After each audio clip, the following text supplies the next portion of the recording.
ദൈവനാമത്തിന് മഹത്വമുണ്ടായിരിക്കട്ടെ. നോമ്പ് ധ്യാനത്തിൻ്റെ 9-ാം ദിനത്തിൽ നാം ധ്യാനിക്കുവാൻ നിശ്ചയിച്ചിരിക്കുന്ന വേദഭാഗം ലൂക്കോസ് എഴുതിയ സുവിശേഷം 17-ാം അധ്യായം 11 മുതൽ 19 വരെയുള്ള വാക്യങ്ങളാണ്. ഏവർക്കും പരിചിതമായ ഈ വേദഭാഗത്തിൽ സൗഖ്യം ലഭിച്ച 10 കുഷ്ഠരോഗിയുടെ കഥയാണ് പറയുന്നത്. ഇംഗ്ലീഷിൽ ഒരു ചൊല്ലുണ്ട്, gratitude is the best attitude. നന്ദിയാണ് ഏറ്റവും നല്ല മനോഭാവം. സൗഖ്യം ലഭിച്ച 10 കുഷ്ഠരോഗികളിൽ ഒരു കുഷ്ഠരോഗി നന്ദി പറയാൻ യേശുവിൻ്റെ അടുക്കിലേക്ക് വരുന്നതും യേശു അവനെ അനുഗ്രഹിക്കുന്നതും അവനെ രക്ഷയിലേക്ക് നയിക്കുന്നതുമാണ് ഈ വേദഭാഗത്തിൽ പറയുന്നത്. യേശു 10 കുഷ്ഠരോഗികൾക്ക് സൗഖ്യം കൊടുത്തുവെങ്കിലും ഒരുവൻ മാത്രമാണ് യേശുവിനോട് തിരികെ വന്ന് നന്ദി കരയറ്റുകയും യേശുവിനെ മഹത്വപ്പെടുത്തുകയും ചെയ്തത്.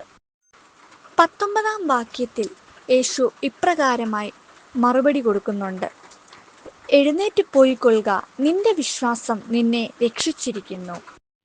നിന്റെ വിശ്വാസം നിന്നെ രക്ഷിച്ചിരിക്കുന്നു.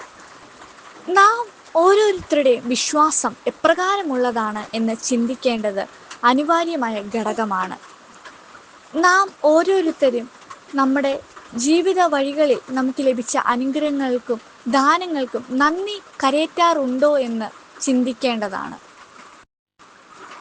ഓർക്കേണ്ട കാര്യങ്ങൾ ഓർക്കേണ്ടതുപോലെ ഓർക്കേണ്ട സമയത്ത് ഓർക്കാത്തതാണ് നന്ദി പറയാത്തതിൻ്റെയും നന്ദിയോടുകൂടി ജീവിക്കാത്തതിൻ്റെയും കാരണം. ജനിച്ച നിമിഷം മുതൽ മരിക്കുന്ന സമയം വരെ എത്രയോ മനുഷ്യരുടെ നന്മകളാണ് നാം ഓരോരുത്തരും അനുഭവിച്ചു കൊണ്ടിരിക്കുന്നത്. ജീവിതത്തിൻ്റെ ഓരോ നിമിഷങ്ങളിലും കൈത്താങ്ങായി കൂടെ നിൽക്കുന്ന ഒരുപാട് മനുഷ്യർ നമ്മുടെ ചുറ്റുമുണ്ട്. നാം ഓരോരുത്തരുടെയും ജീവിതത്തിൽ നന്ദിയോടെ ഓർക്കേണ്ട ചില മുഖങ്ങളുണ്ട്. മാതാപിതാക്കന്മാർ, ഗുരുക്കന്മാർ, ജീവിതത്തിൻ്റെ പല വഴികളിൽ നമ്മെ സഹായിച്ചവർ എല്ലാവരോടും നന്ദിയുള്ളവരായിരിക്കണം. ഓരോരുത്തരുടെയും ജീവിതം ധന്യമാക്കുന്നത് ഒരുപാട് മനുഷ്യരുടെ നന്മ കൊണ്ടാണ്. എന്നിട്ടും നന്ദി പറയാതെ ജീവിക്കുന്നത് എന്ത് നീതീകരണമാണുള്ളത്? രോഗസൗഖ്യം ലഭിച്ച 10 കുഷ്ഠരോഗികളിൽ നന്ദി പറയാൻ വരാതിരുന്ന 9 കുഷ്ഠരോഗികൾക്ക് എന്ത് സംഭവിച്ചു എന്നുകൂടി ചിന്തിച്ചാൽ മാത്രമേ ഈ ചിന്തകൾ പൂർണ്ണമാവുകയുള്ളൂ. രോഗസൗഖ്യം കിട്ടിയിട്ടും രോഗിയെപ്പോലെ കഴിയേണ്ടി വന്ന നിർഭാഗ്യരാണ് നന്ദി പറയാൻ തിരിച്ചു വരാതിരുന്ന 9 കുഷ്ഠരോഗികൾ. ദൈവാനുഗ്രഹങ്ങൾ ലഭിച്ചിട്ടും അത് തിരിച്ചറിയാതെ നന്ദി പറയാതെ ജീവിക്കുന്നത് അത് ഏറ്റവും വലിയ ദുരന്തമാണ്. ജീവിതയാത്രകളിൽ നന്ദിയുള്ളവരായി ജീവിപ്പാൻ നാം ഓരോരുത്തർക്കും ഇടയാകട്ടെ. നോമ്പിൻ്റെ പ്രഭാത സൂര്യൻ ഒരിക്കൽ കൂടി ഉദിക്കുകയായി.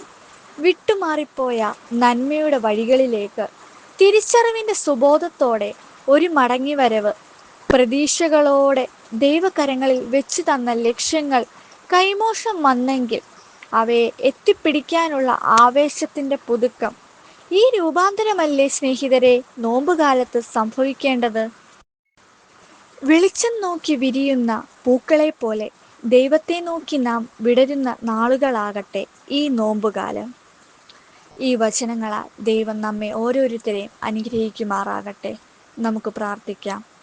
ഞങ്ങളെ അതിവാത്സല്യമായി സ്നേഹിക്കുന്ന ഞങ്ങളുടെ സ്വർഗീയ പിതാവേ, ഇന്നത്തെ ദിവസത്തിനായി ദൈവമേ സ്തോത്രം ചെയ്യുന്നു.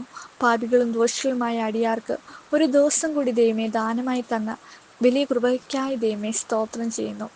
നോമ്പ് ധ്യാനത്തിൻ്റെ 9-ാം ദിനത്തിൽ ഞങ്ങൾക്ക് ധ്യാനിക്കുവാൻ, അങ്ങയുടെ വചനം ധ്യാനിക്കുവാൻ ലഭിച്ച വലിയ കൃപകൾക്കായി ദൈവമേ സ്തോത്രം ചെയ്യുന്നു. ദൈവം തന്ന ദാനങ്ങൾക്കും അനുഗ്രഹങ്ങൾക്കും നന്ദി കരയറ്റുന്നവരായിരിക്കാൻ ഞങ്ങളെ ഓരോരുത്തരെയും ഇടയാക്കണമേ. അങ്ങ് തന്ന അനുഗ്രഹങ്ങൾക്കും ദാനങ്ങൾക്കും നന്ദി പറയാതെ പോയ കുറവുകളെ ഞങ്ങളോട് ക്ഷമിക്കണമേ എന്ന് അപേക്ഷിക്കുന്നു. യൗവനത്തിലെ സൃഷ്ടാവിനെ അറിഞ്ഞ് ജീവിക്കുന്നവരായിരിക്കാൻ ഞങ്ങളെ ഓരോരുത്തരെയും ഇടയാക്കണമേ. അങ്ങയുടെ പാതയിൽ അങ്ങയുടെ വെളിച്ചത്തിൽ പിൻപറ്റി ജീവിക്കുന്നവരായിരിക്കാൻ ഞങ്ങളെ ഓരോരുത്തരെയും ഇടയാക്കണമേ എന്ന് അപേക്ഷിക്കുന്നു. പ്രാർത്ഥന കേൾക്കണമേ എന്ന് അപേക്ഷിക്കുന്നു. യേശുവിൻ്റെ നാമത്തിൽ തന്നെ, ആമേൻ.